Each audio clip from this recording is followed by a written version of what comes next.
Hello students, let's see this question. assertion and reason are given. आपको read करके analyse करके correct option choose करना है. assertion कहता है the order of the reaction can have fractional values. It is absolutely true. आपका जो order of the reaction है वो फ्रैक्शनल वैल्यूज भी कैरी कर सकता है. अगर मान लीजिए आपका एक रिएक्शन है n of a plus m of b. n और m क्या कोफिशिएंट्स हैं आपके a और b के रिस्पेक्टिवली. ठीक है. सो आपका इसके लिए रेट लो अगर मैं लिखूं तो rate low is k a की पावर n b की पावर m है. ठीक है. सो ऑर्डर यहां से क्या आएगा, n प्लस m आएगा. So it there is a possibility कि n एंड m की वैल्यू जीरो भी हो सकती है, नेगेटिव भी हो सकती है, पॉजिटिव भी हो सकती है और होल नंबर भी हो सकता है. ठीक है. तीनों पॉसिबिलिटीज होती हैं और फ्रैक्शनल भी हो सकती है, फ्रैक्शनल वैल्यूज भी हो सकती हैं, फ्रैक्शनल वैल्यूज भी हो सकती है. तो ये सारी पॉसिबिलिटीज हो सकती हैं. Clear. So order of the reaction can have fractional values. It is absolutely true. Reason कहता है the order of the reaction cannot be written from the balanced equation of the reaction. It is again true.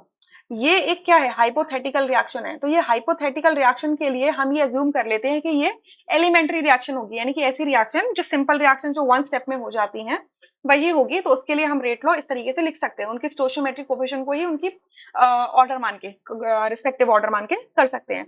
But अगर आपकी कोई real equation है, real chemical reaction है, real chemical reaction है, उस real chemical reaction के अंदर आप डायरेक्टली उस बैलेंस्ड इक्वेशन से आप उसका रेट लॉ नहीं लिख सकते, क्योंकि रियल केमिकल इक्वेशंस के अंदर एक सर्टेन मैकेनिज्म होता है. ठीक है.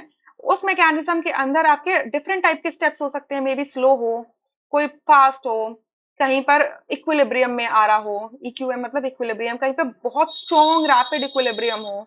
ठीक है. वैरायटी ऑफ स्टेप्स हो सकते हैं. ठीक है. सो अगर जो भी मैकेनिज्म के अंदर अगर आपका स्लो स्टेप होगा, उसी के रिस्पेक्ट में आपका रेट लॉ लिखा जा सकता है, उसी के रिस्पेक्ट में आपका रेट लॉ लिखा जाता है, क्योंकि जो स्लो स्टेप होता है वो आरडीएस होता है, रेट डिटरमाइनिंग स्टेप होता है, यानी कि उसी से ही आप रेट निकाल सकते हो. क्लियर. जो स्लो स्टेप होता है उसी से ही आप क्या कर सकते हो, रेट निकाल सकते हो. सो अगर आप रेट अगर स्लो स्टेप से निकालते हो और रेट से ही हमें ऑर्डर निकल के आता है, रेट लॉ से ही ऑर्डर निकल के आता है, तो यानी कि ऑर्डर ऑफ द रिएक्शन किस पर डिपेंड कर रहा है, मैकेनिज्म पे. ठीक है. आप बैलेंस्ड इक्वेशन से नहीं निकाल सकते. सो ये दोनों ही ट्रू है.